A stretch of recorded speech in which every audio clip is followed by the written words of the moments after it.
Alfa. Tidak ada kesalahan. Alfa. Yores. Haber. Angela. Lira. Iya, hadir. Carolina. Hadir. Mudika. Deborah. Hadir. Reinhard. Hadir. Carolina. Hadir. Apriati. Hadir. Risma. Hadir.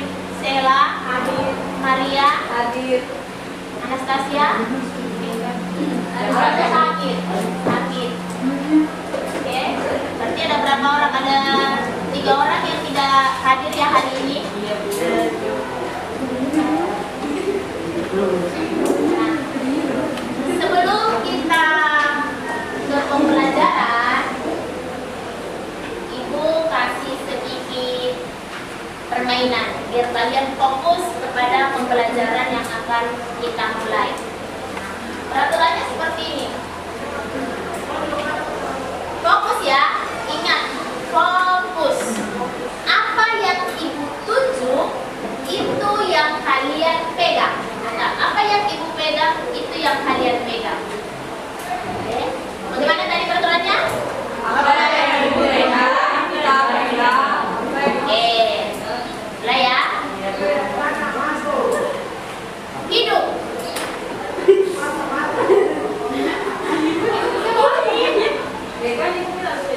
Apa yang Ibu tunjuk? Rambut.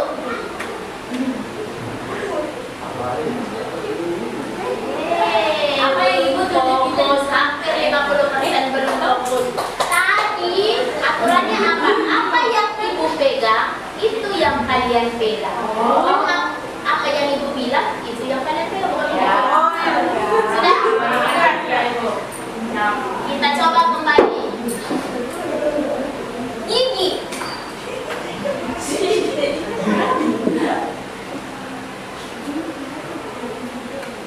Bibir.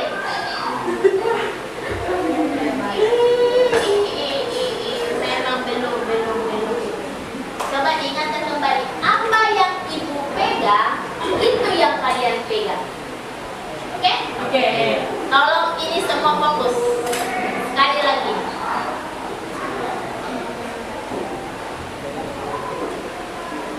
Mata.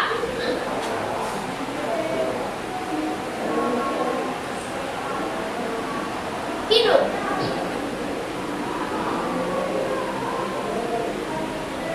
Dagu. Oke.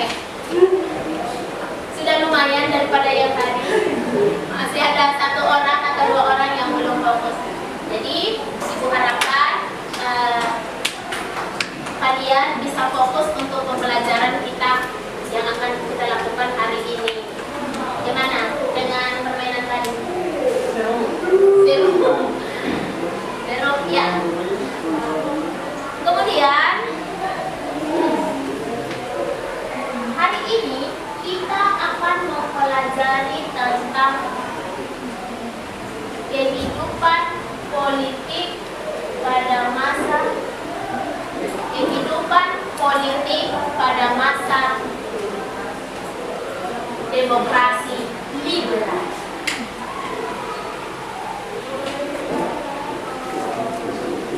Kehidupan politik pada masa demokrasi liberal.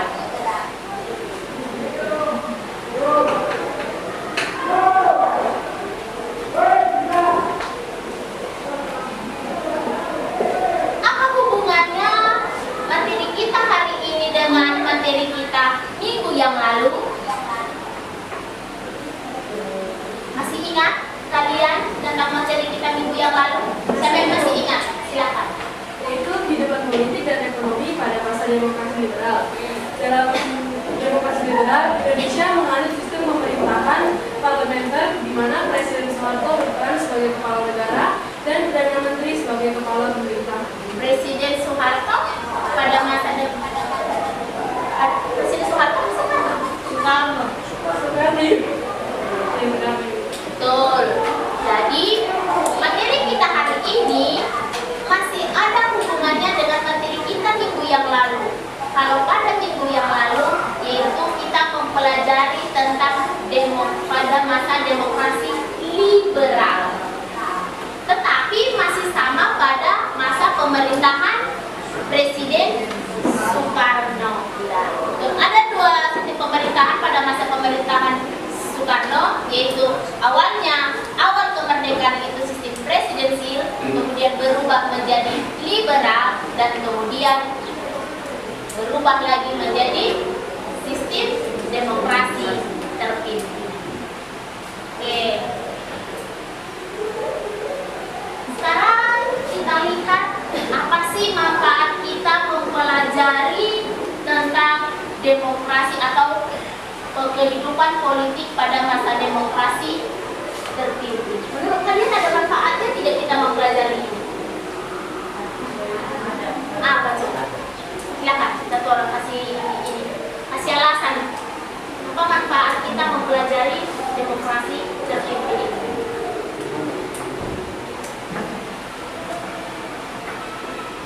Apa manfaat? Silakan. Untuk mengetahui perkembangan Indonesia pada masa awal kemerdekaannya sampai pada masa sekarang, mengetahui kehidupan sistem politiknya sama sistem aturan pernegaraannya, Sistem pemerintahannya. Itu manfaatnya. Yang lain, manfaat kita mempelajari ini demokrasi liberal ini apa? Politiknya. Apa kira-kira? Kalau tidak ada manfaatnya berarti tidak usah kita pelajari. Ya toh? Apa kira-kira? Ya. Mempelajari demokrasi liberal yaitu bagian politik memberikan kita gambaran atau pengetahuan bagaimana kehidupan politik bangsa kita pada masa demokrasi terpimpin. Nah, sebelumnya kita lihat dulu di sini tujuan pembelajaran kita hari ini. Ada dong, dilihat dong. Tujuan pembelajaran kita hari ini. Silakan Lesia bacakan dulu nak. Pertama, mengidentifikasi informasi dari berbagai sumber, belajar tentang perkembangan kehidupan politik dan ekonomi bangsa Indonesia pada masa demokrasi terpimpin dengan baik. Yang kedua, menjelaskan hasil identifikasi tentang perkembangan kehidupan politik dan ekonomi bangsa Indonesia pada masa demokrasi terpimpin secara tepat. Yang ketiga, menganalisis perkembangan kehidupan politik dan ekonomi bangsa Indonesia pada masa demokrasi terpimpin dengan baik. Oke. Nah, itulah tujuan pembelajaran yang harus kita capai pada hari ini. Jadi, Ibu harap kita bisa mencapai tujuan pembelajaran kita hari ini. Oke, sekarang mari kita mulai dengan Ibu menampilkan foto. Ibu menampilkan foto. Bisa dilihat fotonya?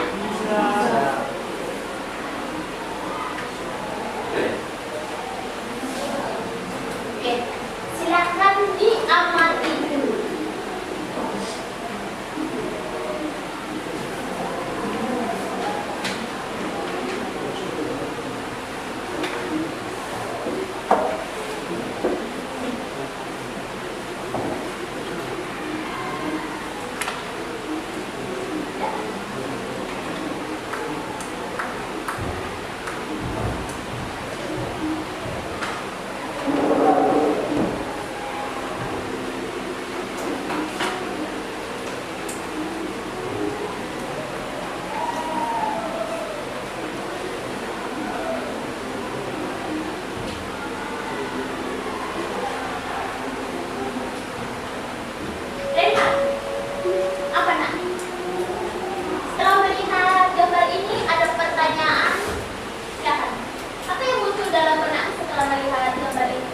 Soekarno sedang berpidato di depan warga negara asing.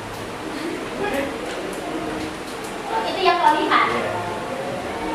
Yang lain, lihat gambar ini. Apa muncul pertanyaan? Adakah hubungannya gambar ini dengan pembelajaran kita hari ini? Apa? Apa hubungannya?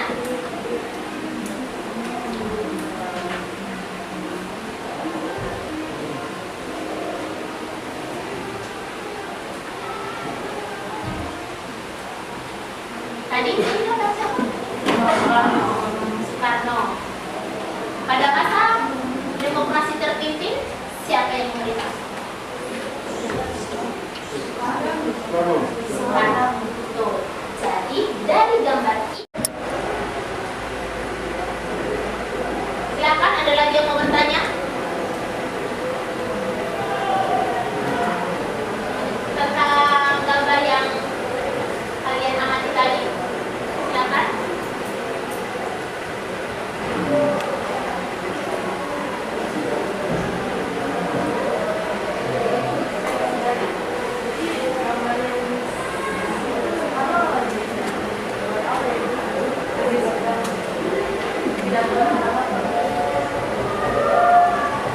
Pada gambar ini, Soekarno situasinya dalam pertemuan atau lagi berpidato? Ada lagi? Tidak ada lagi? Oke. Dari kenapa ibu menanyakan gambar ini? Karena apa yang akan kita pelajari hari ini tidak terlepas dari sosok atau tokoh ini. Demokrasi terpimpin terpusat kepada kebijakan Presiden Soekarno. Oke, nah sekarang ibu tampilkan materi kita.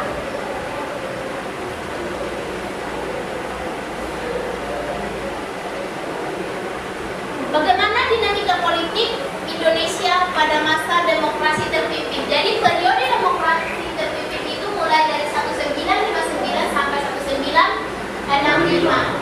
Dinamika politiknya dimulai dari dekret presiden di 5 Juni 1959, kemudian peta kekuatan politik nasional, peran Presiden Soekarno, dan pembebasan Irian Barat. Nah, yang ada hubungannya tadi dengan gambar itu, Ibu jelaskan di sini. Peran Presiden Soekarno. Peran Presiden Soekarno. Presiden Soekarno merupakan pusat kekuasaan pada masa demokrasi terpimpin. Kenapa dia menjadi pusat kekuasaan? Karena memperkenalkan ajaran revolusi sosialisme Indonesia dan pimpinan nasional atau Reformim, kemudian mengeluarkan gagasan nasionalis, agama, dan komunis Nasako. Kalian masih ingat pelajaran kita di sejarah peminatan tentang pengaruh komunis di Indonesia? Masih. Apa coba? Kenapa bisa pengaruh komunis bisa sampai ke Indonesia?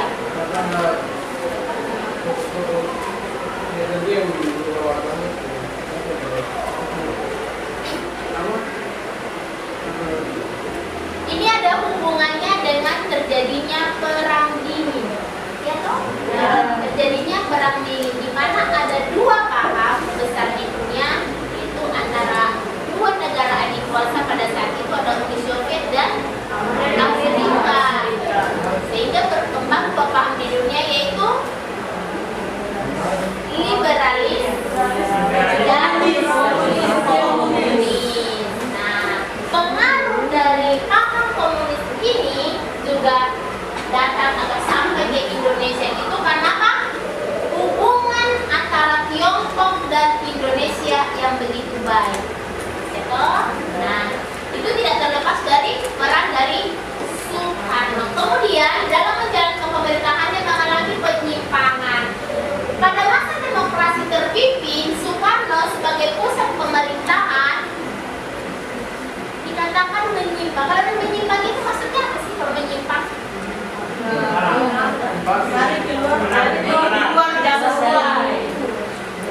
Tidak sesuai dengan apa di sini? Kalau menyimpang dikatakan penyimpangan dalam pemerintahan, berarti tidak sesuai dengan dasar negara kita, Pak. Pancasila dan Undang-Undang Dasar 1945. Apa sih penyimpangan yang dilakukan oleh Soekarno? Yang pertama, pembentukan MPRS. Apa kepanjangan MPRS? Apa? Majelis. Kenapa ada sementarannya?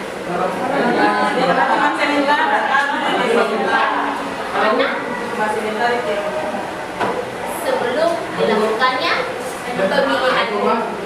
Makanya dibentuk MPRS sementara. Kemudian pembubaran DPR dan pembentukan DPR DR. Kenapa ini dikatakan menyeleweng atau menyimpang? Pembentukan MPRS kan tidak dibentuk ya.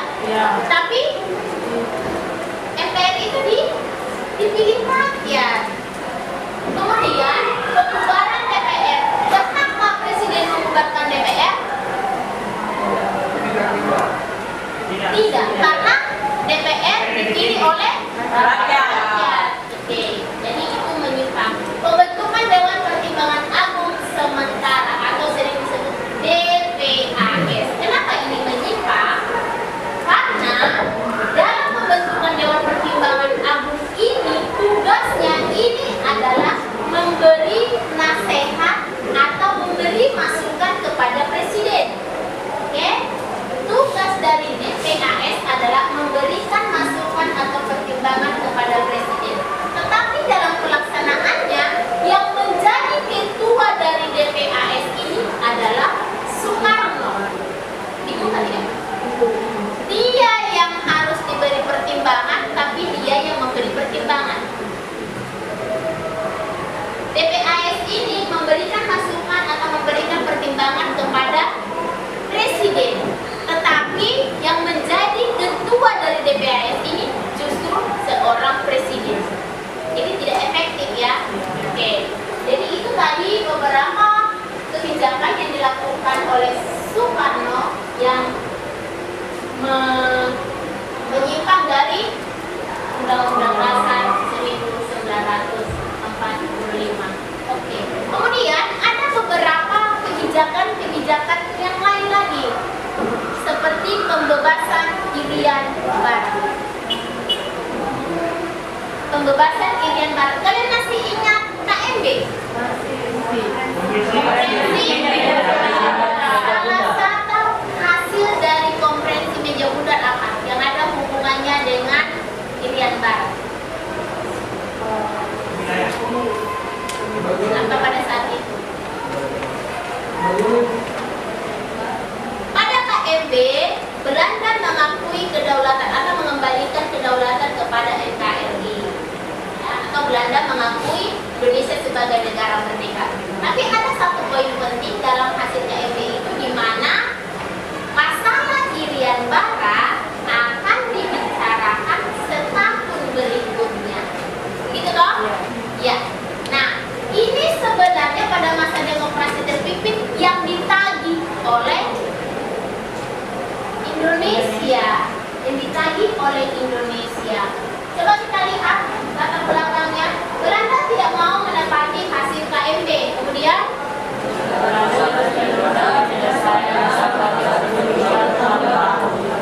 Belanda terus menunda penyelesaian masalah tersebut hingga bertahun-tahun, sehingga Indonesia melakukan berbagai cara agar Belanda mengembalikan Irian Barat ke Indonesia dengan dua cara.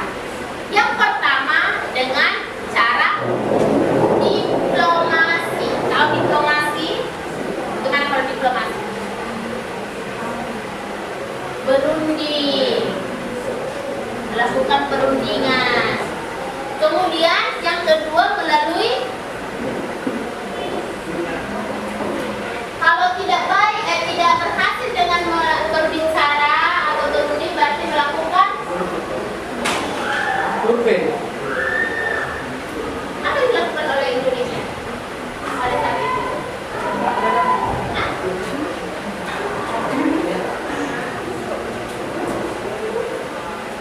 Melakukan operasi militer, diplomasi, operasi militer. Diplomasi, Indonesia berusaha membawa permasalahan ini ke forum internasional. Kalau forum internasional itu berarti ke siapa? PBB. Kita lihat di sini, masalah Irian Barat akhirnya menarik perhatian PBB. Ingat, pada konferensi meja bulat juga atas sepengetahuan PBB. Jadi pada saat hasil konferensi itu tidak ditepati oleh Belanda, Indonesia kembali mendesak Belanda. Seperti itu. Kemudian pada Maret sampai Agustus 1962 PBB mengajak pihak Indonesia dan Belanda berunding di New York. Dalam perundingan ini Belanda setuju untuk menyerahkan Irian Barat bukan ke Indonesia.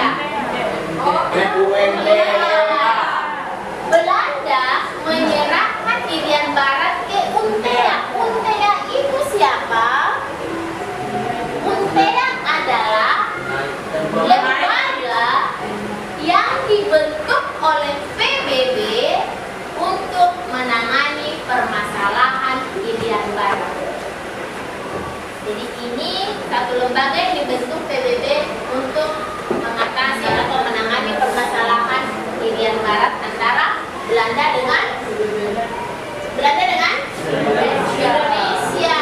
Kemudian pada 1 Mei 1945 dilaksanakan pada 14 Juli sampai 4 Agustus 1945. Kalian tahu itu PPR apa?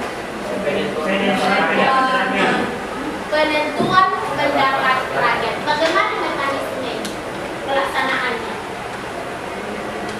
Pernah ingat?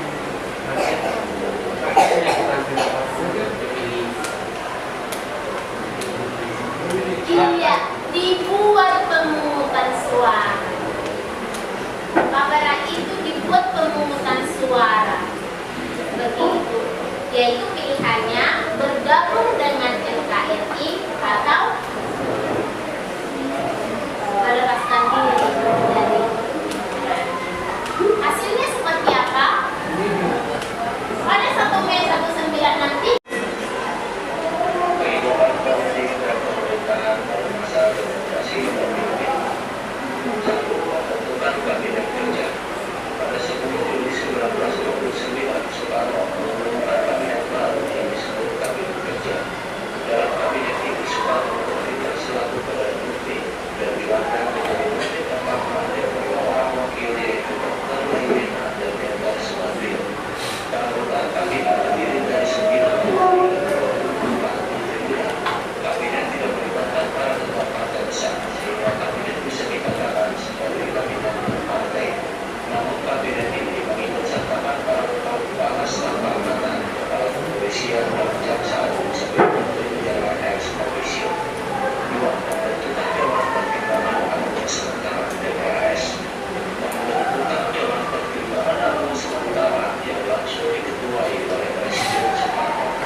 Presiden nomor 2 Presiden 1929 tanggal 31 Desember 19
Mau sampai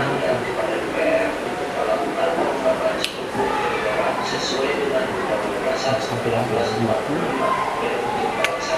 ini masih sedikit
Ini disebutkan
yang dibuat oleh Presiden Soekarno dalam bidang politik. Ibu akan ambil LKPD-nya. Jadi analisisnya sesuai dengan LKPD yang Ibu bagikan. Oke, nanti di setiap LKPD dibagi kebijakannya dan dikerjakan sesuai dengan LKPD yang dia dapat. Silakan dibagi kelompoknya.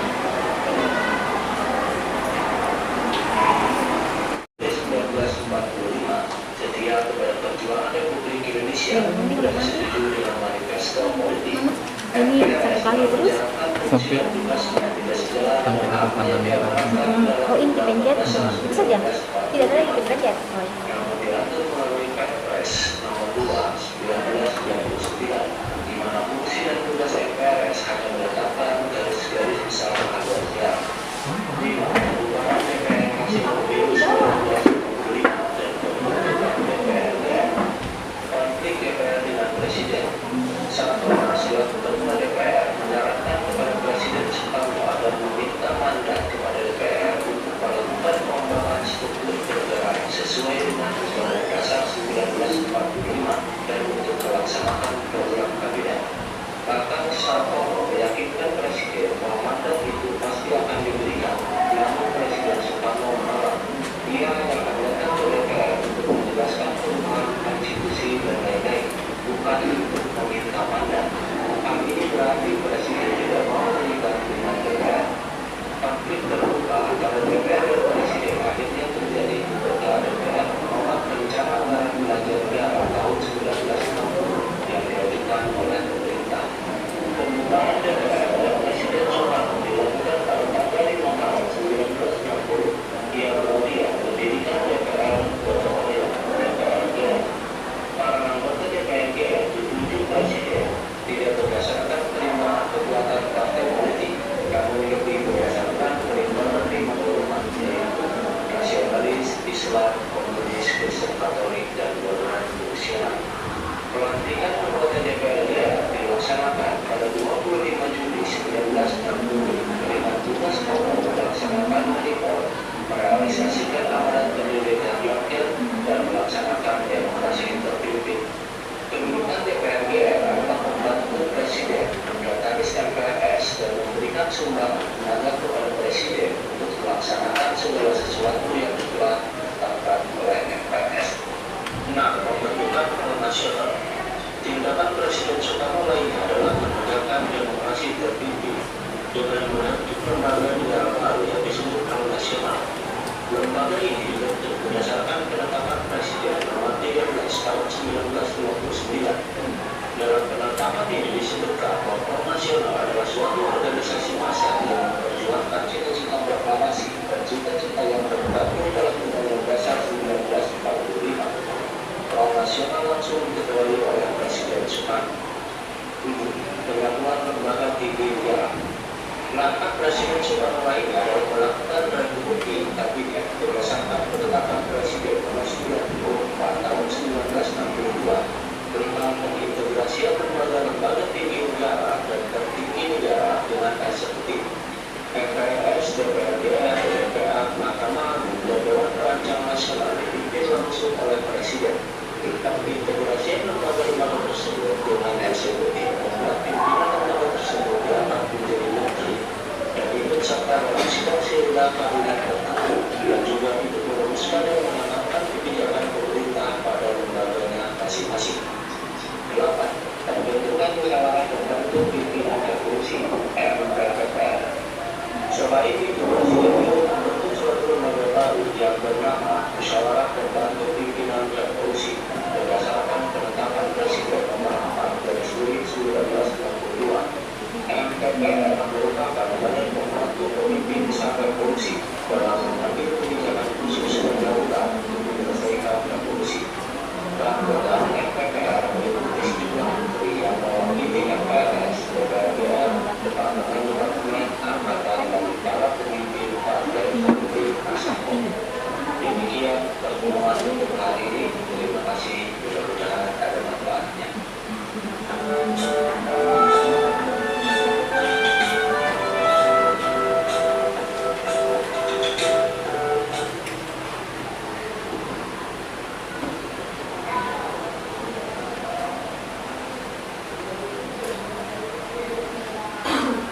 Tadi kita sudah mendengarkan, kalian sudah menyimak video pembelajaran yang Ibu tayangkan. Itu merupakan kebijakan-kebijakan yang dilakukan Presiden Soekarno pada masa demokrasi tersebut. Oke. Di sini Ibu sudah menyediakan LKPD, lembar kerja untuk kalian nanti isi. Nah, di sini di setiap kelompok Ibu sudah tentukan tentang apa yang akan kalian analisis. Setiap kelompok akan menganalisis sesuai dengan LKPD yang sudah Ibu bagikan. Nanti kalian lihat di situ topik apa atau kebijakan apa yang akan kalian analisis. Begitu ya. Silakan membentuk kelompoknya.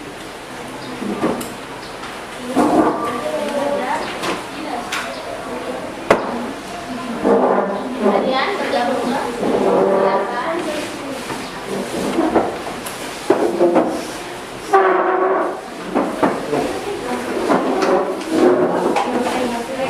Baik, yang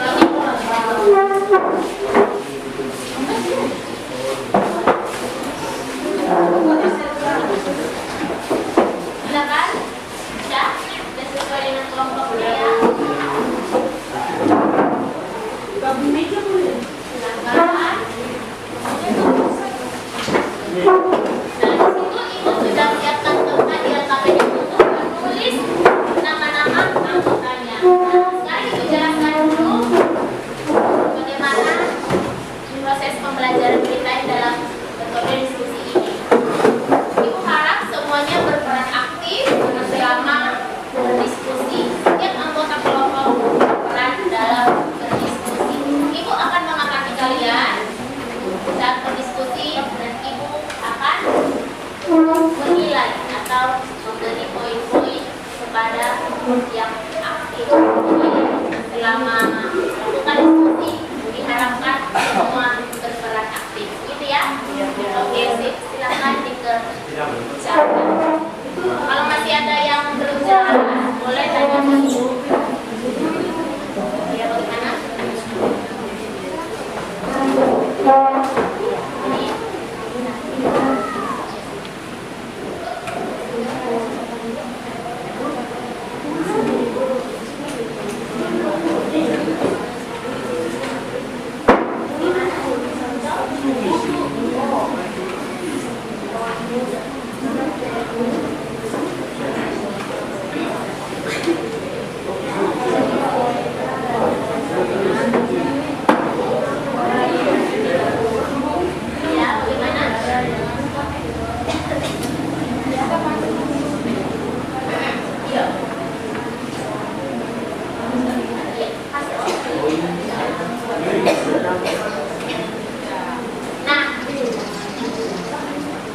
Silakan mengumpulkan sumber atau informasi sebanyak-banyaknya.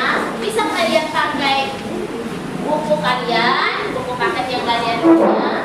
Bisa juga dari modul yang sudah Ibu bagikan. Kalau masih kurang, bisa mencari materi dari internet. Silakan. Diskusi ini kira-kira berapa lama? 10 menit bisa? Luar biasa. Berapa? Kita sepakati waktu yang bisa digunakan untuk berdiskusi. Oke, 15. Berarti nanti setelah 15 menit dari sekarang, Ibu harapkan semuanya sudah selesai. Mari silakan bekerja.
nanti ada yang mau dipresentasi.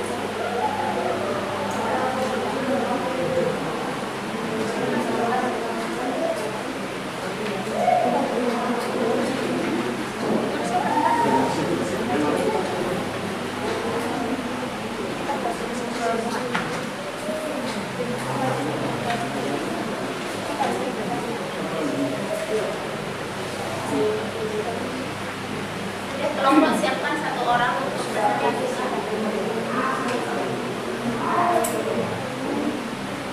Ya, kelompok siapkan satu orang.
Oke, kita mulai ya. Untuk presentasinya silakan. Ibu ini dulu. Yang mempresentasikan duluan adalah kelompok. Iya, Irian Barat mau duluan. Oh, silakan. Irian Barat sudah menawarkan diri. Ada mereka yang ingin mempresentasikan duluan. Silakan. Jadi nanti kalau kalian sudah selesai, kalian berhak memilih kelompok yang lain untuk menggantikan kalian presentasi berikutnya. Oke? Ya. Dari situ, di situ juga bisa. Di situ. Ya, tapi silakan berdiri satu orang untuk membacakan hasilnya. Oke, selamat pagi untuk semuanya. Pagi. Saya akan menjelaskan mengenai analisis kami mengenai perjuangan pembebasan Irian Barat. Jadi perjuangan ini dilatar belakangi oleh hasil konferensi meja muda yang terjadi pada 3 Agustus di November tahun 1949. Dalam proses konferensi ini yang diselenggarakan di Den Haag, terus di mana terjadinya ada delegasi Indonesia dan delegasi Belanda berselisih mengenai wilayah Irian Barat. Nah, terus terjadi beberapa peristiwa dalam operasi bersenjata ini guna untuk menyelesaikan konflik Indonesia Belanda, antara lain seperti operasi Trikora, operasi Komando Mandala, terus ada operasi Banten di Kaimanan Papua, terus ada operasi Serigala di Menabung dan juga Sorong, operasi Naga di Merauke dan juga Kaimanan. Nah, jadi operasi Trikora terjadi karena konflik antara Indonesia dengan Belanda terkait perebutan Irian Barat. Kala itu Belanda enggan membicarakan perihal masalah Irian Barat tersebut. Akhirnya pada 1961 Presiden Soekarno mengeluarkan Trikomando rakyat, yaitu Trikora. Nah, setelah itu konferensi militer ini dilakukan karena upaya untuk diplomasi. Konferensi politik dan konferensi ekonomi mengalami kegagalan. Untuk konferensi militer dilakukan pemerintah Indonesia dengan rencana untuk membeli senjata dari Amerika Serikat. Nah, pada saat itu pemimpin berperan dalam penyelesaian masalah Irian Barat dengan membentuk pemerintah sementara yang bernama United Nations Temporal Executive atau UNTEA pada tahun Ulangi, United Nation Nations Temporary Temporary Executive Authority. Executive Authority. Ya. Nah, terus ini dibentuk pada tanggal 1 Maret 1963. Nah, akhirnya PBB menyerahkan Irian Barat kepada Indonesia. Politik ini dibentuk karena terjadi konflik antara Indonesia dan Belanda dalam permasalahan status Irian Barat, sehingga badan ini merupakan pengawas di Irian Barat setelah persetujuan New York. Tugas-tugas Voltaire yaitu untuk menerima penyerahan pemerintahan atau wilayah Irian Barat dari pihak Belanda. Konflik antara Indonesia dan Belanda mengenai masa Irian Barat mencapai titik temu dengan ditandainya dengan perjanjian New York pada tanggal 15 Agustus 1962. Di mana akhir dari konflik pembebasan Irian Barat adalah diselenggarakannya Pembebasan tahun 1969 yang akan menghasilkan keputusan bahwa rakyat Irian Barat bergabung dengan NKRI. Itu sekian dari analisis kami. Jika ada kekurangan,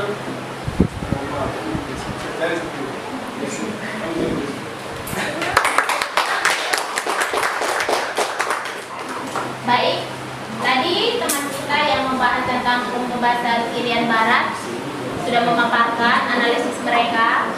Ibu memberi kesempatan kepada kelompok lain untuk bertanya. Silakan. Kelompok kami, Ibu. Mari, silakan. Oke, terima kasih untuk waktu yang diberikan. Coba jelaskan lagi Kak, atau sebutkan lagi tugas-tugas pokok UNEA.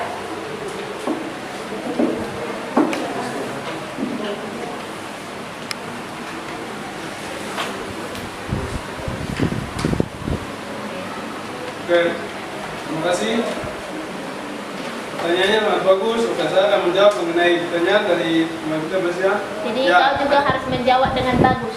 Ya, tugas-tugas UNTEA itu untuk menerima penyerahan pemerintah atau wilayah Irian Barat dari pihak Belanda. Jadi dia itu sebagai itu kan dia kan ini toh apa dari PBB toh dibuat dari PBB. Jadi supaya dia menyelesaikan masalah otomatis pasal Belanda menyerahkan itu Irian Barat itu melalui UNTEA baru ke Indonesia. Jadi begitu. Bagaimana? Puas. Oke, ditambahkan. Jadi UNTEA itu adalah lembaga yang dibentuk oleh PBB yang tugasnya adalah menyelesaikan konflik antara Belanda dan Indonesia masalah Irian Barat. Oke? Silakan sekarang. Nah, karena mereka duluan tadi, kan kelompok Carolina menganalisis masalah Politik mercusuar. Oke, politik mercusuar. Silakan. Baik, terima kasih atas waktu dan kesempatan yang diberikan. Saya akan membacakan hasil analisis kami mengenai politik mercusuar. Proyek mercusuar adalah proyek pada masa Presiden Soekarno yang ditandai dengan pembangunan monumen dan gedung besar serta penyelenggaraan kegiatan internasional. Politik ini dilakukan di Indonesia pada masa demokrasi terpimpin pada tahun 1959 sampai 1966. Politik mercusuar merupakan politik yang dijalankan untuk menjadikan Indonesia sebagai mercusuar yang menerangi jalan bagi Saatnya jam kelima dimulai. mercusuar ini It's time to begin the fifth lesson. pada masa demokrasi terpimpin pada tahun 1957 untuk politik politik. Pemerintah Saatnya jam kelima dimulai. Gedung Konevo, Gelora Bung Karno, Hotel It's time to begin the fifth lesson. Pembangunan monumen nasional atau Monas dan pusat pengembang tarikan. Politik mercusuar adalah sebuah Saatnya jam kelima dimulai. yang ditempuh pada periode Indonesia era demokrasi terpimpin. It's time to begin the fifth lesson. Dengan pelaksanaan olahraga besar-besaran bernama Games of New Energy Forces atau GANEFO Saatnya yang jam kelima berlangsung antara dimulai. tahun 1962 hingga tahun 1967. It's time to begin the fifth lesson. Mengagungkan kebanggaan Indonesia di mata dunia luar seperti pembangunan Stadion Senayan Jakarta, penyelenggaraan pesta olahraga negara-negara NEVO di Jakarta yang disebut GANEVO. Alasan dibalik Soekarno memperlakukan politik mercusuar untuk meningkatkan integritas bangsa Indonesia dalam pergaulan antar bangsa di Indonesia. Selain itu, proyek atau politik mercusuar yang bertujuan untuk mengukir nama baik dan mengagungkan nama Indonesia di forum internasional. Tujuan lebih jauhnya adalah agar Indonesia bisa menjadi mercusuar atau penerang bagi new emerging forces, yaitu kekuatan baru yang sedang tumbuh di dunia. Sekian dari hasil analisis kami. Ada yang ingin bertanya? Oke, tadi kita sudah mendengarkan pemaparan dari kelompok yang membahas tentang politik mercusuar. Diberi kesempatan kepada kelompok lain untuk bertanya. Silakan, kelompok mana? Baik, silakan. Apa yang dimaksud dengan politik mercusuar? Tidak dengar. Buatkan. Apa yang dimaksud dengan politik mercusuar? Yang benar suara. Oke, terima kasih. Silakan, tanggapi. Baik, saya akan menjawab pertanyaannya. Politik mercusuar adalah proyek pada masa Presiden Soekarno yang ditandai dengan pembangunan monumen dan gedung besar serta penyelenggaraan kegiatan internasional.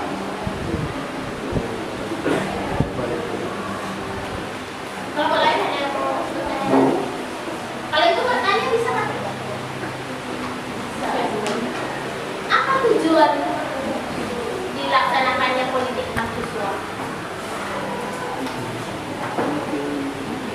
Bertujuan untuk mengukir nama baik dan mengagungkan nama Indonesia di forum internasional.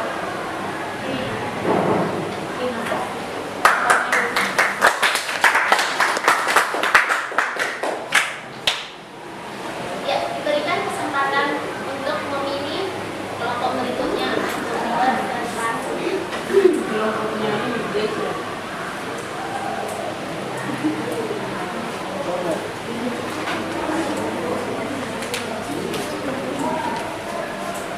Baik, terima kasih atas kesempatan yang diberikan kepada kami. Di sini kami akan membacakan hasil analisis mengenai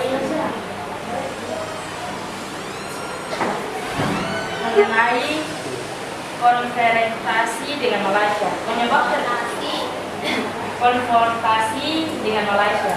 Penyebab terjadinya konfrontasi Indonesia dengan Malaysia adalah keinginan Federasi Malaysia untuk menggabungkan Brunei, Sabah dan Sarawak ke dalam Federasi Malaysia. Keinginan ini ditantang oleh Indonesia dan Filipina. Filipina menantang karena dianggap bahwa wilayah Sabah secara historis adalah milik Kesultanan Sulu.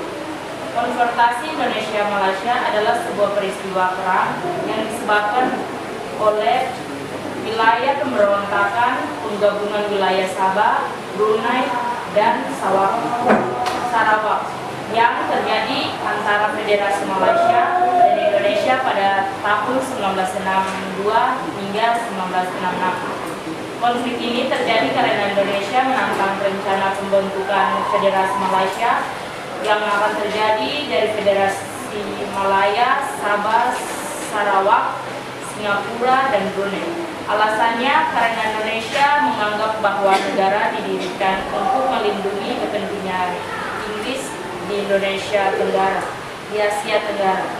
Konfrontasi terhadap Malaysia berawal dari munculnya keinginan Tengku Abdul Rahmat dari Persekutuan Tanah Melayu dan Lee Kuan Yew dari Republik Singapura untuk menyatukan kedua negara tersebut menjadi Federasi Malaysia. Rencana ini mendapatkan tantangan dari Filipina dan Indonesia. Konfrontasi berakhir setelah ada Malik yang pada saat itu menjabat sebagai Menteri Luar Negeri mendatangi perjanjian Bangkok pada tanggal 11 Agustus 1966 yang isinya mengakui Malaysia sebagai suatu negara. Oke. Bagi teman-teman yang ingin bertanya, kami persilakan. Ya, silakan.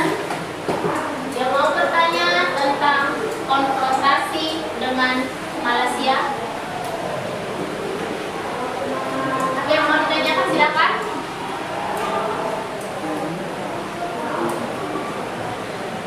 Silakan berdiri. Apa penyebabnya terjadi konfrontasi Malaysia? Penyebabnya itu karena keinginan Malaysia untuk menggabungkan Brunei, Sabah, dan Sarawak ke dalam Federasi Malaysia. Bagaimana? Ya, Ibu tambahkan sedikit lagi ya. Jadi tentang konfrontasi dengan Malaysia ini, di mana memang mau ada Federasi Malaya, yaitu di bawah kekuasaan Inggris. Jadi seperti Perserikatan Inggris begitu. Nah, ini kalau ini terjadi, Indonesia khawatir seperti terjadi lagi penjajahan atau kolonialisme baru, atau sering disebut dengan neokolonialisme. Sama saja sudah merdeka, tetapi masih di bawah kekuasaan negara lain. Nah, padahal cita-cita dari negara-negara NEVO, yaitu negara-negara yang anti kolonialisme, bahwa mereka tidak mengizinkan ada lagi kolonialisme atau penjajahan di dunia. Nah, apalagi wilayah Malaysia itu sangat berdekatan dengan Indonesia. Seperti itu. Oke, terima kasih. Nah, jadi semua kelompok sudah mempresentasikan hasil dari analisis yang mereka buat. Sudah saya bertanya juga untuk yang belum dipahami dari kelompok yang lain. Sebab pesan sudah terlihat wajahnya dari luar. Bapak keluar dulu. Sekarang kita bikin kesimpulan dulu dari hasil pembahasan dari setiap kelompok ini. Tadi kan judulnya kebijakan politik masa pemerintahan demokrasi terpimpin. Silakan siapa dulu yang mau membuat kesimpulannya, silakan Debo. Kesimpulan yang saya dapat itu kekuatan politik pada masa demokrasi terpimpin menimpa Uzbek menjadi ideologi resmi sekaligus haluan negara yang diperkenalkan di segala tingkat pendidikan dan lembaga pemerintah. Dalam sistem pemerintahan pada masa demokrasi terpimpin terjadi banyak perubahan. Pada masa demokrasi terpimpin dalam sistem pemerintahan banyak terjadi penyimpangan. Kalau dikatakan penyimpangan itu berarti tidak sesuai dengan Undang-Undang Dasar 1945. Oke, yang lain ada yang mau menambahkan kesimpulan kita hari ini? Oh, Angela silakan. Ya, kesimpulan yang saya dapat hari ini, pada masa demokrasi terpimpin, Presiden Soekarno menghendaki agar Belanda mengembalikan Irian Barat ke dalam wilayah RI. Dalam politik luar negeri, arah politik luar negeri Indonesia berpusat kepada Presiden.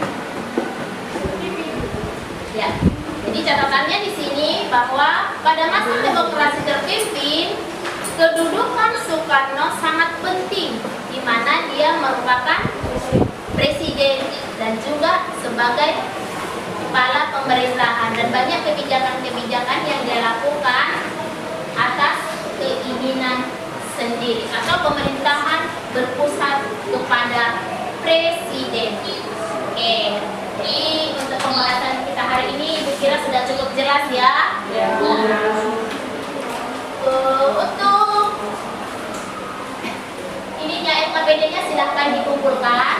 Nah, untuk tugas kita minggu depan, ini tugas individu ya, silakan dikerjakan, diuji kompetensi di LKS-nya, uji kompetensi 1.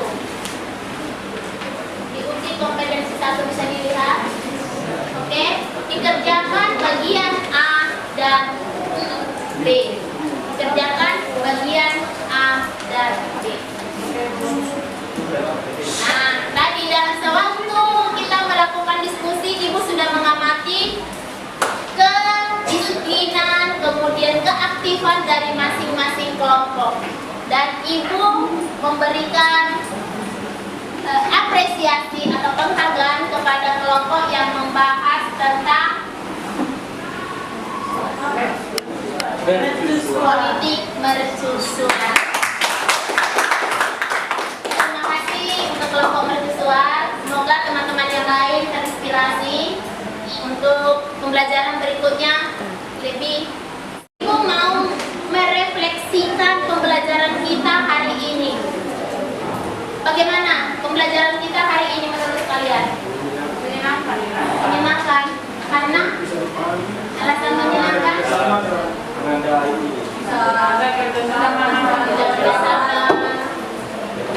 Kira-kira untuk pembelajaran kita berikutnya adakah saran dari kalian biar lebih aktif lagi mungkin teman-teman yang lain? Bagaimana? Ada sarannya untuk pembelajaran kita berikutnya? Tidak ada. Sudah bisa? Ya, bagaimana? Tidak ada. Tidak ada.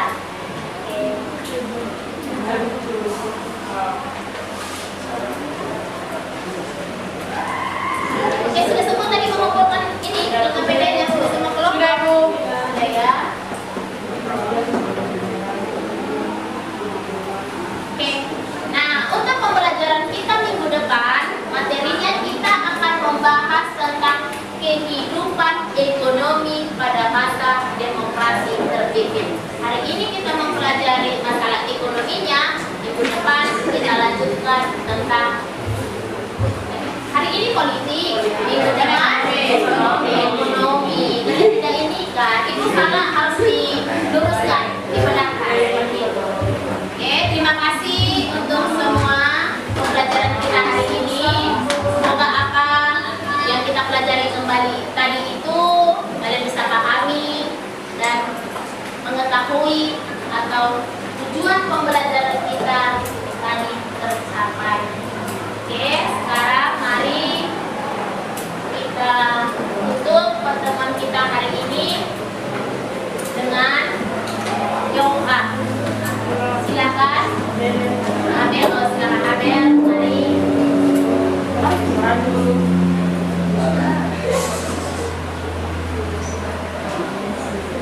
Jangan harus tampil ke depan baru baju dimasukkan. Mari teman-teman, kita berdoa buat bangga Tuhan kamu dari awal hingga Tuhan akhiri di jalan ini Tuhan karena Tuhan Tuhan inilah doa kami. Haleluya. Amin. Terima kasih Abel.